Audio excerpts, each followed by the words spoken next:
Welcome student. Now next topic is neuron.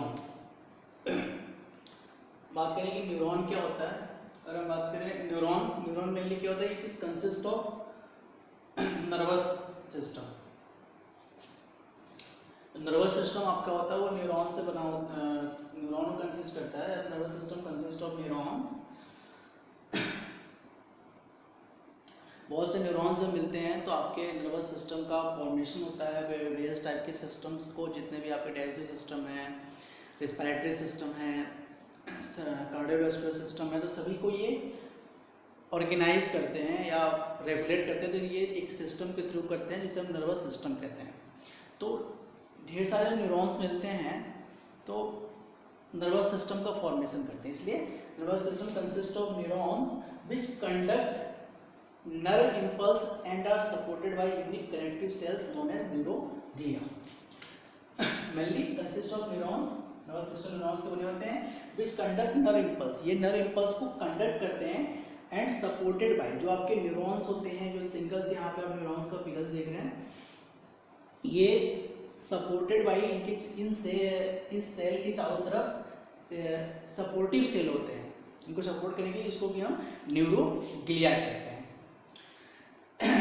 There are 1 trillion, it means 10 to the power 12 glial cell and 10 to the power 11 neuron cells. अब हम बात करें कि separately one neuron के बारे में इसमें क्या क्या पाए जाते हैं, तो इसको हम देखें कि each neuron consist of a cell body. जहाँ पे मिडल्स में होती है इसको सेल बॉडी कहते हैं. जी फिंगर लाइक प्रोजेक्शन है, this are known as dendrites and this pencil like structure known as axon. तो इस neuron consist of a cell body. जो आपके न्यूरॉन तो सेल बॉडी से इनको बना होता है. सेल पोर्शन में ये आपके सेल बॉडी है. And it processes 1 axon. ये आपके 1 एक्सॉन्स होते हैं and many dendrites. 1 axons and many finger like projection known as dendrites. Neuron commonly known as nerve cell. Neurons को हम कॉमनली नर्व सेल्स भी कहते हैं. Neuron can't divide. न्यूरॉन आपका डिवाइड नहीं हो सकता है लाइफ में. अगर एक बार आपका न्यूरॉन्स के जितने भी फॉर्मेशन बॉडी में हो गए, जितने भी काउंटिंग में आपके हों, तो उतने ही न्यूरॉन्स रहते हैं. उनके फर्दर डिवाइडेशन नहीं होता है. And for survival they need a continuous supply of oxygen and glucose. इसमें आपके कंटिन्यूअस सप्लाई होने के लिए न्यूरॉन्स को केवल ऑक्सीजन और ग्लूकोज की ही आवश्यकता पड़ती है, ताकि वो ऑक्सीजन और ग्लूकोज के थ्रू सेलुलर रिस्पिरेशन करे, ग्लूकोज के थ्रू और ऑक्सीजन के थ्रू ऑक्सीजनेटेड रिस्पिरेशन करें या एरोबिक रिस्पिरेशन करें और फॉर्मेशन करें किसका, एटीपी का. क्योंकि ब्रेन के लिए भी एनर्जी की नीड है, तो in the form of ATP ये केमिकल जो आपकी एनर्जी होते हैं उसमें फॉर्मेशन करते हैं. और इनका अगर हम बात करें कि न्यूरॉन्स आपके करते क्या हैं, तो ये मेनली ये इम्पल्स इलेक्ट्रिकल इम्पल्स बनाते हैं. तो neurons generate and transmit electrical impulse called the action potential. जो आपके ये एटीपी के बाद ग्लूकोज और ऑक्सीजन का यूज करने के बाद एटीपी बनाते हैं. एटीपी के बाद जो भी एनर्जी होती है उसके आफ्टर देन न्यूरॉन्स जनरेट करते हैं, बनाते हैं और ट्रांसमिट करते हैं इलेक्ट्रिकल इम्पल्सेस का, जिसे कि हम क्या कहते हैं, एक्शन पोटेंशियल कहते हैं. Nerve impulse can be divided into response to stimulate from outside the body and inside the body. Mainly आपके nerve impulse क्या होते हैं, can be divided into response. Response में वो divided होते हैं. जो भी stimuli आपके बॉडी तक आता है तो उसको response को लेना, फिर उसको उस बॉडी में ब्रेन में आपके डिकोडिंग, न्यूरॉन में डिकोडिंग होता है या ब्रेन में के पार्ट में डिकोडिंग होना, फिर उस तक जाना. तो ये आपके 2 पार्ट में डिवाइड होते हैं, outside the body and inside the body. अगर हम आउटसाइड की बॉडी की बात करें तो इसमें आपके जैसे क्या आते हैं, टच, लाइट और वेव्स, ये स्टिमुलाई जनरेट होते हैं, तो उसके थ्रू हमारे बॉडी में एक्शन या रिएक्शन होता है. इनसाइड दी बॉडी में कैसे आपके जनरेट होते हैं, कैसे गवर्न होते हैं नर्वस सिस्टम के थ्रू. तो changes in the concentration in the blood, changes in the concentration of carbon dioxide in the blood alter respiration. जब भी आपके बॉडी में कार्बन डाइऑक्साइड के कंसंट्रेशन में अल्टरेशन होता है तो रेस्पिरेशन आपका रेस्पिरेशन आपका अल्टर होता है जैसे कि एक्सपायरेशन और इंस्पायरेशन के थ्रू ये आपके कंसंट्रेशन को मेंटेन करते हैं कार्बन डाइऑक्साइड की बॉडी में। And also in voluntary movement, जो भी आपके वॉलेंट्री मूवमेंट है उसको भी ये गवर्न करते हैं। सॉरी यहाँ पर मैं एक्सपायरेशन इंस्पायरेशन नहीं होगा, यहाँ पे जो भी बॉडी में ही आपके जो होते हैं इंटरनल एनवायरनमेंट में कार्बन डाइऑक्साइड के जब कंसंट्रेशन जो चेंज होता है वो इनसाइड दी बॉडी वो न्यूरॉन के थ्रू गवर्न होता है, ये हम बताना था। अगर हम बात करें फर्दर पार्ट्स की, तो इसमें कौन कौन से पार्ट्स होते हैं, तो इसमें मेनली आपके 3 पार्ट्स पाए जाते हैं। फर्स्ट आपके होते हैं सेल बॉडी, सेकेंड आपके dendrites and third one is axons and last one is known as terminal buttons. Button structure known as buttons. अगर हम बात करें सेल बॉडीज की, जो आपका ये मिडिल पोर्शन इसको हम सेल बॉडीज कहते हैं। तो सेल बॉडी क्या करते हैं, ये it form the grey matter of the nervous system. Nervous system में आपके 2 मैटर्स बनते हैं, grey matter and white matter. तो जो आपके सेल बॉडी है, ग्रुप ऑफ सेल बॉडी आप ग्रे मैटर का फॉर्मेशन करते हैं in the nervous system and are found at the periphery of the brain. जो आपकी ग्रुप ऑफ सेल बॉडी जिसको कि हम ग्रे मैटर कह रहे हैं, ये आपके ब्रेन के पेरिफेरी चारों तरफ एरिया में पाए जाते हैं and in the centre of the spinal cord, spinal cord के सेंटर में पाए जाते हैं। जस्ट उल्टा होता है, ब्रेन में पेरिफेरी एरिया में पाए जाएंगे और आपके स्पाइनल कॉर्ड में जस्ट मिडिल में पाए जाएंगे। Group of cell body is called nuclei in the central nervous system. Group of cell body के ग्रुप को क्या कहते हैं, न्यूक्लियाई कहते हैं।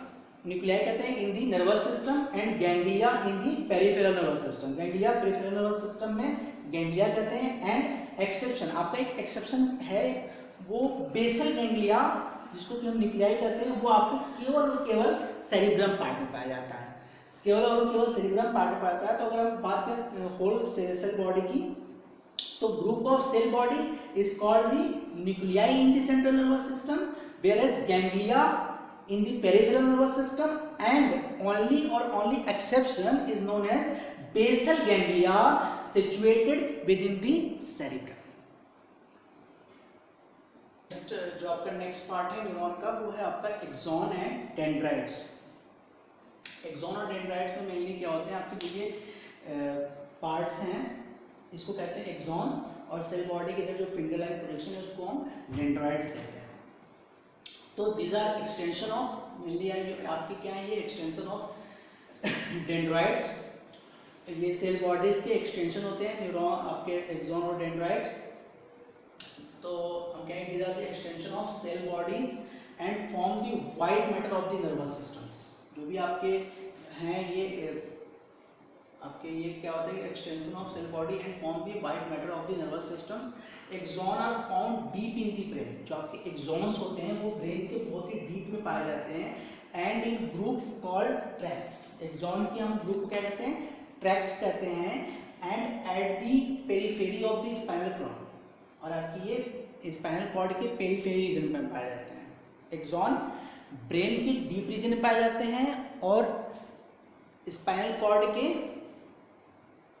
पेरिफेरी रीजन पाए जाते हैं। They are referred to as nervature nerve fibre. इसको हम नर्वेशर नर्व फाइबर भी कहते हैं outside the brain and spinal cord. अगर हम बात करें अब एक्सॉन्स की, तो एक्सॉन्स आपके क्या है, each nerve cell has only one axons. एक न्यूरॉन्स के पास, आपके नर्व सेल के पास एक ही एक्सॉन्स होते हैं और मेनी प्रोजेक्शन लाइक डेंड्राइट्स होते हैं। तो इस nerve cell has only one axons which begins at the tapered area of the cell body. जो आपके टैपर्ड एरिया है, जो प्ले एरिया है, वहां से ये स्टार्ट होते हैं।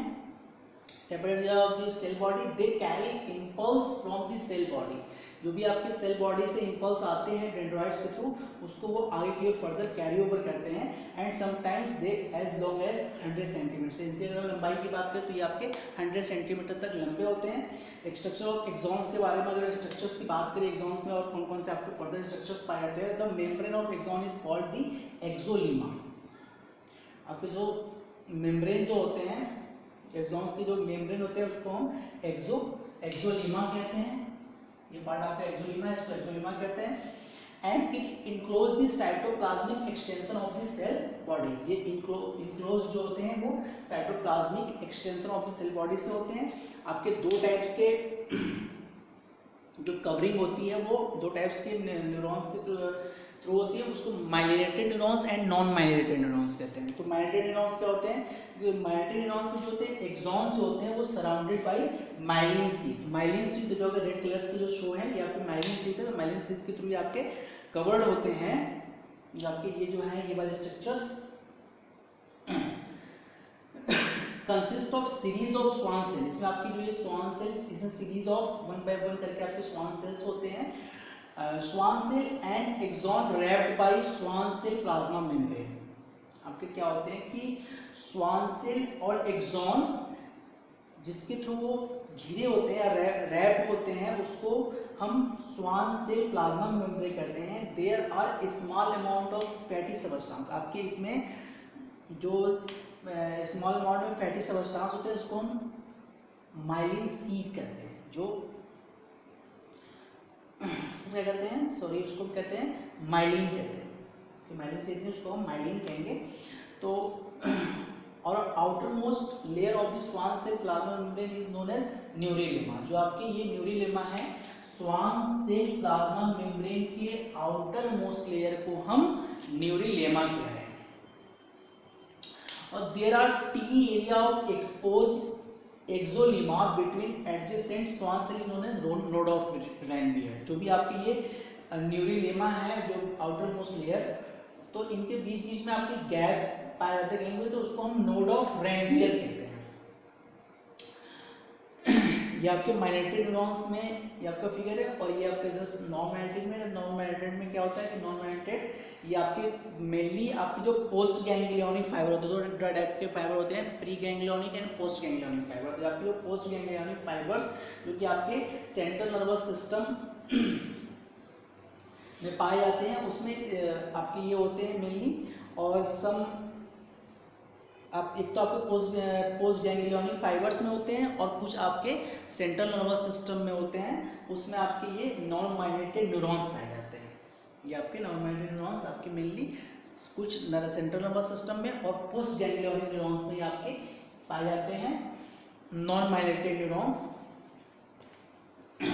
और नेक्स्ट वन आपका जो प्रोजेक्शन है आप देख रहे हैं फिंगर लाइन प्रोजेक्शन है, इसको हम डेंड्राइट्स कहते हैं। तो मेनली डेंड्राइट्स का काम क्या होता है कि they receive and carry incoming impulse. ये रिसीव करते हैं और उसको फॉरवर्ड कैरी ओवर आई क्यों करते हैं इम्पल्स को from the cell body towards cell body से आई के इसको बढ़ाते हैं। तो ये आपके कुछ स्ट्रक्चर्स हैं जो कि एक्सॉन्स और डेंड्राइट्स।